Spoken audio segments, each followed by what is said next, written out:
Halo, nama saya Lidwina Sepia Fajriani dari kelas 11 IPA 4, ingin mempresentasikan jurnal penelitian tentang nafza yang berjudul Beberapa Faktor yang Berhubungan dengan Perilaku Penggunaan Nafza pada Remaja di Balai Pemulihan Sosial Bandung yang ditulis oleh Rosalina Tambunan, Junaidi Sahar, dan Sutanto Priyo Hastono. Yang saya akan bahas pada video kali ini ada 5 subbab. Yang pertama ada pendahuluan, metode penelitian, hasil penelitian, kesimpulan, dan saran. Langsung aja ke yang pertama, yaitu pendahuluan. Perkembangan modernisasi, arus informasi, dan komunikasi yang begitu pesat berdampak terhadap penyalahgunaan nafza di kalangan masyarakat. United Nations Office for Drugs and Crimes mencatat sekitar 5% atau sekitar 200 juta penduduk dunia menjadi penyalahguna nafza. Di Indonesia sendiri, sekitar 3 juta remaja menjadi penyalahguna nafza.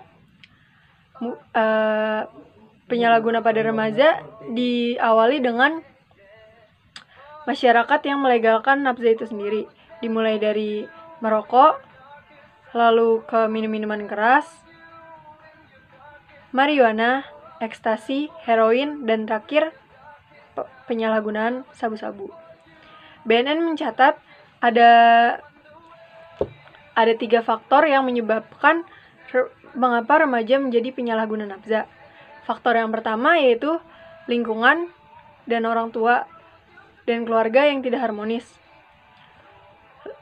Lingkungan yang rawan nafza, kurang kontrol sosial, dan tekanan kelompok sebaya.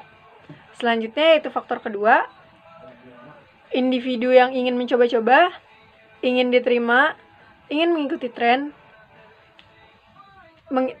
ingin mencari kenikmatan, ingin mendapatkan perhatian, dan mengikuti tokoh idola. Selanjutnya faktor yang ketiga, yaitu ketergantungan fisik dan psikis, di mana nafza itu sendiri sangat mudah didapat dan harganya relatif murah. Faktor lingkungan dan faktor individu menjadi predisposisi terjadinya penyalahgunaan nafza pada kalangan remaja. Jawa Barat menjadi provinsi dengan jumlah perokok terbanyak di Indonesia, yaitu dengan presentasi 35%. Dan pada tahun 2002, Jawa Barat menjadi peringkat kedua kasus peredaran gelap dan penyalahgunaan nafza. Di Bandung sendiri, polisi menjelaskan bahwa 62,01% dengan rentang usia 15-49 tahun beresiko menjadi penyalahguna nafza. Selanjutnya ke metode, yaitu subbab kedua. Metode yang digunakan dalam jurnal penelitian kali ini yaitu metode deskriptif kolerasi dan pendekatan cross-seksional. Penarikan sampel dilakukan dengan total 72 orang dengan rentang usia 13-21 tahun yang mengikuti program rehabilitasi di Balai Pemulihan Sosial Bandung pada bulan April tahun 2007. Ada 2 variabel dalam hasil penelitian kali ini, yaitu variabel dependen atau perilaku pengguna nafza dan variabel independen atau faktor lingkungan dan individu. Data-data dalam jurnal kali ini diperoleh dari hasil kuesioner yang diisi oleh para remaja yang ada di panti rehabilitasi. Uji validasi menggunakan teknik korelasi person product moment atau R pada DF28 dengan taraf signifikan 5% yaitu 0,361. Uji rehabilitasi instrumen menggunakan Alpha Crouchbird dengan interpretasi rehabel 0,7. Data faktor lingkungan sebanyak 45 terkait dengan hubungan keluarga yang tidak harmonis, interpersonal buruk, orang tua menggunakan nafza dalam mengatasi masalah, dan kurangnya kontrol sosial maupun mendapat tekanan kelompok sebaya. Sedangkan data faktor individu sebanyak 45 terkait mencari kenikmatan, mencari perhatian, dan meniru idola. Selanjutnya yaitu ke hasil penelitian atau subbab ketiga. Pada hasil penelitian kali ini, penulis menggunakan tabel untuk menjelaskan hasil penelitiannya. Nanti akan saya tampilkan gambarnya. Hasil uji statistik menunjukkan ada hubungan yang signifikan antara keingintahuan, mengikuti kecenderungan, mencari kenikmatan dengan perilaku pengguna nafza pada remaja di Balai Pemulihan Sosial Bandung. Sebaliknya, tidak ada hubungan yang signifikan antara meniru idola dengan perilaku pengguna nafza pada remaja di Balai Pemulihan Sosial Bandung. Tabel ini atau tabel 1, hubungan faktor individu dengan perilaku pengguna nafza pada Balai Pemulihan Bandung dengan variabel dan R sebagai rata-rata, R pangkat 2 sebagai regresi, dan P sebagai standar deviasi atau periode. Saya akan bacakan tabelnya. Saya akan bacakan hasil tabelnya. Saya akan bacakan tabelnya. Variabel pertama yaitu keingintahuan dengan rata-rata 0,348 dengan regresi 0,121 dan periode 0,003. Variabel keinginan diterima kelompok 0,265 dengan regresi 0,070 dan periode 0,025. Variabel mengikuti kecenderungan dengan rata-rata 0,281 dengan regresi 0,079 dan periode 0,017. Variabel mencari kenikmatan dengan rata-rata 0,294, regresi 0,112 dan periode 0,012. Variabel mencari perhatian dengan rata-rata 0,079, regresi 0,001 dan periode 0,508.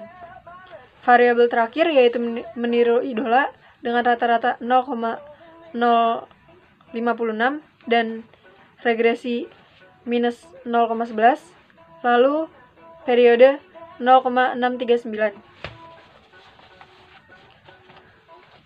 Hasil uji statistik menunjukkan ada hubungan yang signifikan antara variabel keluarnya, tidak harmonisnya, dan kurangnya kontrol sosial, variabel interpersonal buruk, keluarga atau anggota keluarga menggunakan nafza sebagai pemecah masalah atau bahkan keluarga menjadi peredar nafza, dan tekanan kelompok sebaya tidak memiliki hubungan signifikan dengan perilaku pengguna nafza pada remaja di Balai Pemulihan Sosial Bandung.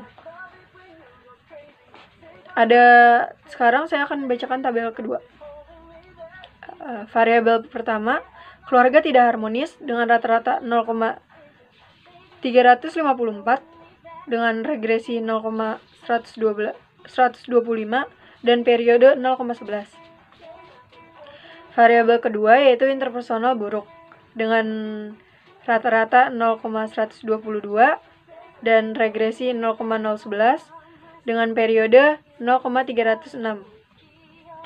Keluarga atau anggota keluarga menggunakan nafza dalam mengatasi masalah dengan rata-rata 0,157, regresi 0,066 dan periode 0,187. Variabel masyarakat kurang peduli dengan peredaran dan penggunaan nafza memiliki rata-rata 0,206 dengan regresi 0,081 dan periode 0,082. Variabel kurangnya kontrol sosial dengan rata-rata 0,280 dan regresi 0,078 dan periode 0,043. Variabel terakhir yaitu variabel tekanan kelompok sebaya dengan rata-rata 0,122 dan regresi 0,011 dan periodenya 0,309. Selanjutnya, ketiga subvariabel bebas yang memiliki hubungan yang paling besar adalah keingintahuan dengan rata-rata 0,291, mencari kenikmatan dengan rata-rata 0,288, dan keluarga tidak harmonis dengan rata-rata 0,310.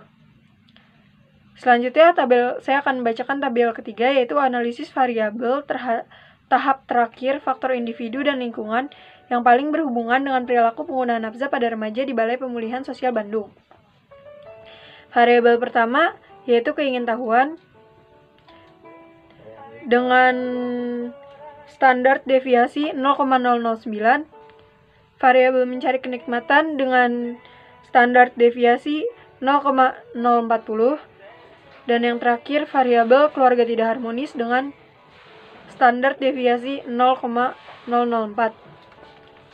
Hasil analisis multivarian dapat didapatkan variabel determinan terhadap perilaku pengguna nafza pada remaja adalah subvariabel keingintahuan, mencari kenikmatan, dan keluarga tidak harmonis dengan nilai rata-rata 0,548.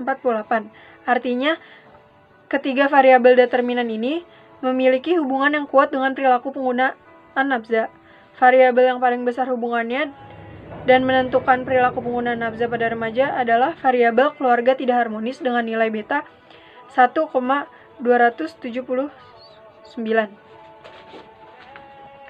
Selanjutnya, yaitu ada kesimpulan. Remaja dalam perkembangan identitas di mana seseorang kehilangan arah, tidak melakukan eksplorasi dan komitmen terhadap peran-peran tertentu, akan mudah menghindari persoalan dan cenderung mencari pemuas dengan sebagaimana diungkapkan Erikson. Dapat mengatasi keadaan cemas, gelisah, ketegangan, sehingga membuat orang tersebut merasa kuat atau merasa percaya diri. Penyalahgunaan nafza membuat produksi neurotransmitter alami tubuh berhenti atau terganggu, sehingga tubuh menuntut asupan nafza dari luar atau menjadi ketergantungan yang terus-menerus jika tidak dihentikan, dan akan mengalami gejala putus sesuai dengan jenis yang dipakainya. Selanjutnya, saya akan menjelaskan subbab ke-5 atau yang terakhir, yaitu saran. Para peneliti menyarankan untuk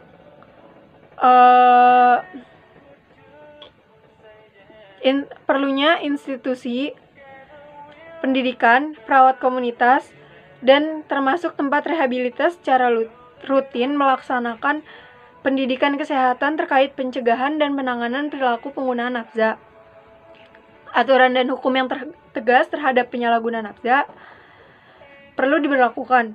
Pemerintah hendaknya mengambil sikap serta menetapkan aturan yang tegas agar para remaja dapat terbebas dari penggunaan nafza. Ya, sekian presentasi saya tentang nafza dari jurnal penelitian. Terima kasih.